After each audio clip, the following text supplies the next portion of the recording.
A morte do Papa gerou comoção global.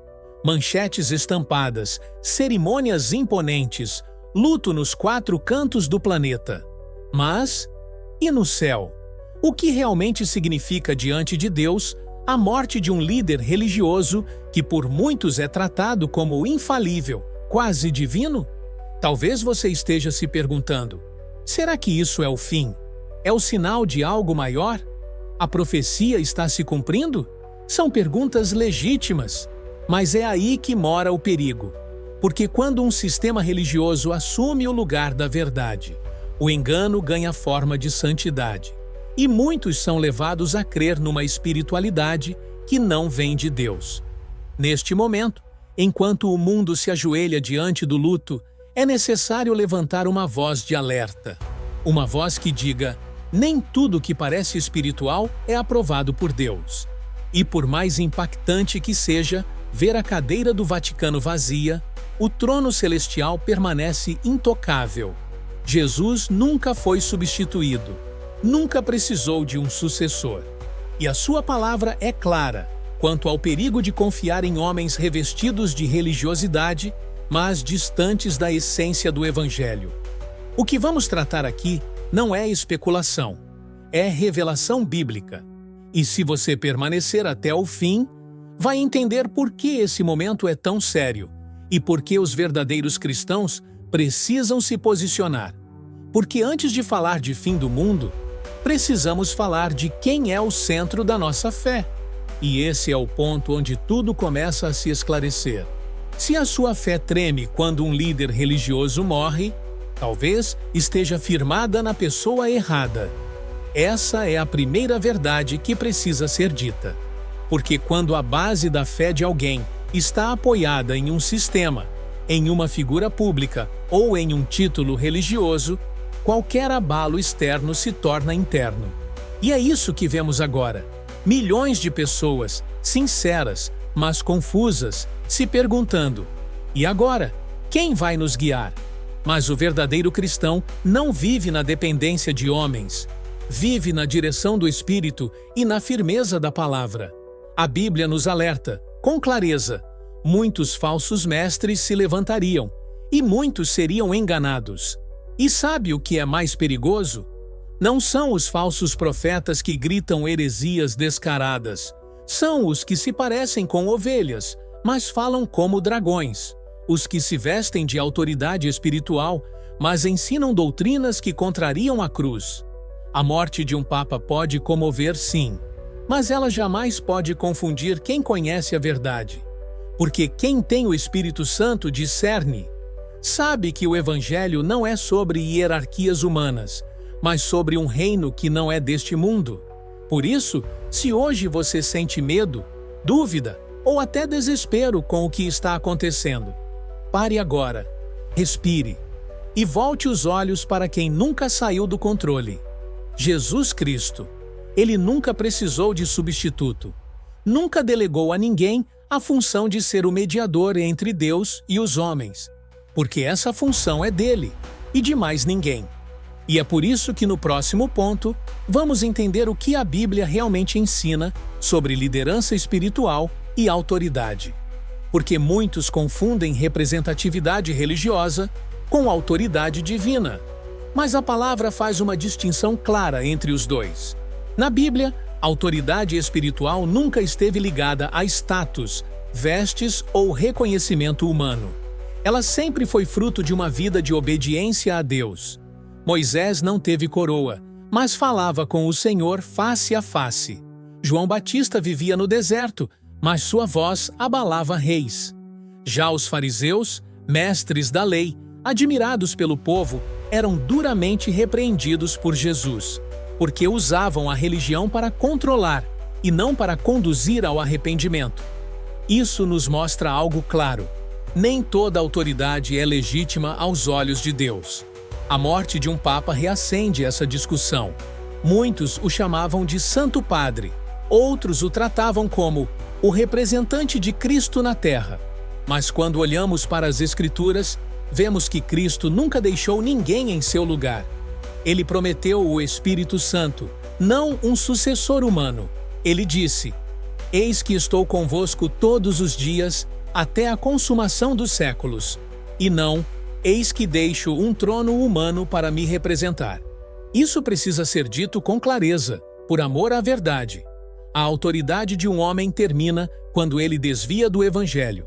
E qualquer sistema religioso que se coloque acima das Escrituras está em rebelião contra Deus. Por isso, o cristão não pode basear sua fé em instituições que contrariam a palavra. A verdadeira autoridade vem de quem vive em submissão à cruz, à verdade, à graça. E essa autoridade não se impõe com rituais, se reconhece pelo fruto. Agora que entendemos o que é autoridade legítima diante de Deus, precisamos olhar com atenção para as vozes que têm se levantado em nome da fé. Algumas dizem ser proféticas, outras se dizem sinais do fim. Mas como saber o que vem de Deus e o que vem do engano? E é exatamente sobre isso que vamos falar agora. Em tempos de incerteza, as pessoas correm para qualquer voz que pareça oferecer direção espiritual. E é exatamente aí que mora o risco. O próprio Jesus alertou que isso aconteceria. Em Mateus 24, ele diz: porque surgirão falsos cristos e falsos profetas, operando grandes sinais e prodígios, para enganar, se possível, os próprios eleitos. Repare bem, Jesus não disse que fariam pequenas ilusões. Ele disse grandes sinais. Isso quer dizer que o engano dos últimos dias não virá com cara de mentira, virá com aparência de milagre. E muitos já estão sendo seduzidos. Com palavras bonitas, discursos que exaltam o amor, a unidade e a paz, mas sem arrependimento, sem cruz, sem novo nascimento. Profecias que não confrontam o pecado, apenas entretêm o pecador. Isaías 30:10 descreve exatamente esse cenário. Eles dizem aos videntes: não vejais, e aos profetas: não profetizeis para nós o que é reto. Dizei-nos coisas aprazíveis. Ou seja, as pessoas querem ouvir o que agrada, e não o que transforma.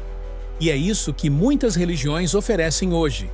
Um evangelho adaptado ao gosto do público, não à verdade de Deus. Você consegue perceber agora por que a morte de um líder religioso levanta tantas reações? Porque há uma expectativa espiritual depositada em homens, e não em Cristo. É nesse terreno de vulnerabilidade que surgem profecias confusas, interpretações apocalípticas sem base, e até distorções do que realmente está na Bíblia. Mas quem conhece a Escritura não se abala, porque sabe que o verdadeiro profeta não se promove. Ele exalta a Deus. Não aponta para um sistema, aponta para a cruz. João 10:27 registra Jesus dizendo: as minhas ovelhas ouvem a minha voz. Eu as conheço e elas me seguem.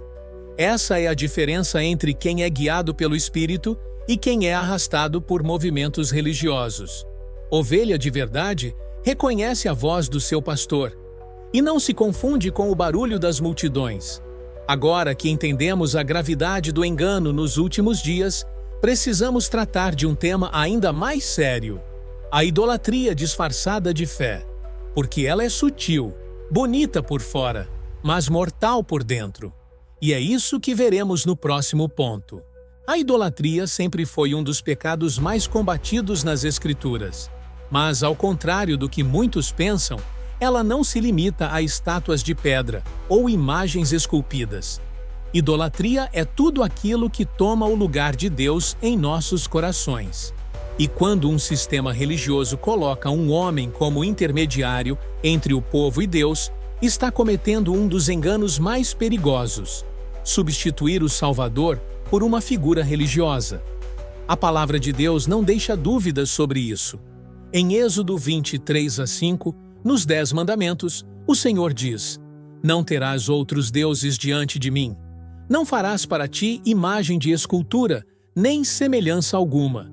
Não te encurvarás a elas, nem as servirás. Aqui não há margem para relativizações. O próprio Deus condena toda forma de culto que desvie a adoração exclusiva a Ele. E no Novo Testamento, 1 Timóteo 2:5 reforça com clareza: há um só Deus e um só mediador entre Deus e os homens, Cristo Jesus, homem. Nenhum título eclesiástico, por mais respeitado que seja, pode substituir essa verdade. Jesus é o único mediador. Qualquer tentativa de elevar outro ao mesmo nível é idolatria. É aqui que muitos estão sendo enganados. Chamam homens de santos, reverenciam objetos, fazem peregrinações, beijam anéis, se ajoelham diante de tronos terrenos, enquanto o trono de Deus permanece esquecido. E o mais sutil, tudo isso é feito em nome de Deus. Essa é a idolatria disfarçada. Ela se veste de piedade, se expressa com belas liturgias, mas esconde o afastamento da verdade. Em Marcos 7:6-7, Jesus disse: "Este povo honra-me com os lábios, mas o seu coração está longe de mim. Em vão me adoram, ensinando doutrinas que são preceitos de homens." E agora, com a morte do Papa, vemos mais uma vez essa idolatria sendo exaltada como fé verdadeira. Mas o povo de Deus precisa abrir os olhos, porque o Evangelho genuíno não nos chama para venerar homens, e sim para crucificar o ego e seguir a Cristo. Somente a Ele, toda a honra, toda a glória, todo o domínio. E quando compreendemos isso, o medo do fim desaparece. Porque já não dependemos de estruturas humanas, mas estamos firmados na rocha. E é justamente com essa esperança que vamos concluir, trazendo a resposta bíblica para a pergunta que muitos estão fazendo. E agora, o que acontece? Antes de irmos para o final, gostaria de ressaltar algo muito importante. Algo que o Espírito Santo tem me inquietado a falar com clareza. Em tempos como esse, onde as emoções estão à flor da pele, é muito fácil se perder no meio da comoção religiosa. Mas preste atenção. O fato de algo comover o mundo inteiro não significa que comove o coração de Deus. Há multidões chorando, há líderes declarando dias de luto, há procissões, cânticos, incensos e rituais. Mas Deus não se move por espetáculo. Ele se move por arrependimento. Não podemos deixar que o emocionalismo coletivo nos roube a sobriedade espiritual. Em Hebreus 12:25 está escrito: "Vede que não rejeiteis ao que fala, porque se não escaparam aqueles que rejeitaram o que os advertia sobre a terra, muito menos nós, se nos desviarmos daquele que dos céus nos adverte." Deus está nos advertindo. Ele está chamando sua igreja para fora da religiosidade morta, para longe do engano bonito, para perto da cruz. Esse momento não é só sobre o fim de uma liderança, é sobre a revelação de quem está realmente ouvindo a voz do Senhor. Quem tem o Espírito Santo não se impressiona com estrutura, mas se alimenta da presença. Talvez essa mensagem esteja te confrontando, e glória a Deus por isso. O confronto é o primeiro passo para o recomeço. E se você ainda tem dúvidas, inseguranças ou sente medo do futuro, então se prepare, porque agora sim vamos para a parte mais importante desta mensagem, onde você vai entender o que realmente acontece depois que tudo isso passa e onde está a nossa verdadeira esperança. Enquanto muitos perguntam: e agora o que acontece? A resposta já foi dada há mais de 2000 anos. Não vem de Roma, não vem do Vaticano, vem do Gólgota, porque foi lá que o curso da história foi mudado para sempre.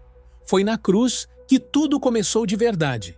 A morte de um líder religioso pode abalar sistemas, pode gerar comoção, pode encher os noticiários, mas ela não muda a eternidade de ninguém. A única morte que trouxe vida foi a de Jesus. E mais, foi a única que não terminou em sepultura, porque ao terceiro dia ele ressuscitou, está vivo, reina e voltará. É por isso que, para quem crê no Evangelho verdadeiro, não há desespero com o fim do mundo, porque o fim do mundo, para nós, é só o começo de algo glorioso, o encontro com o nosso Salvador. Apocalipse 1:17-18 diz: Não temas, eu sou o primeiro e o último, e o que vive. Fui morto, mas eis que estou vivo pelos séculos dos séculos. Essa é a esperança que sustenta os filhos de Deus. Não uma instituição, não um sistema religioso, mas uma pessoa viva, Jesus Cristo. Por isso, se você está ouvindo essa mensagem e sente que precisa de um recomeço, agora é a hora. Deus está te chamando. Ele não quer que você viva com medo, perdido, confuso. Ele quer que você conheça a verdade. E a verdade não é um dogma, é uma pessoa. Ele disse: Eu sou o caminho, a verdade e a vida. Não há outro. E essa verdade não está em cerimônias nem em templos suntuosos. Ela está acessível agora mesmo, onde você estiver. Basta abrir o coração. Porque enquanto o mundo se preocupa com transições religiosas, Deus está preocupado com a sua alma. O Espírito Santo está chamando pessoas para um arrependimento verdadeiro, um novo nascimento, não baseado em religiosidade, mas em relacionamento com o Pai. Se essa palavra falou com você, não deixe para depois. Hoje é o tempo aceitável. Agora é o dia da salvação. Escreva nos comentários: Eu quero seguir Jesus de verdade. Vamos orar por você. Compartilhe esse vídeo com alguém que precisa da verdade. E se inscreva aqui no canal para continuar recebendo mensagens que edificam, libertam e preparam o coração para a eternidade. Que o Senhor te abençoe, te fortaleça e te guarde em toda a verdade. Fique firme.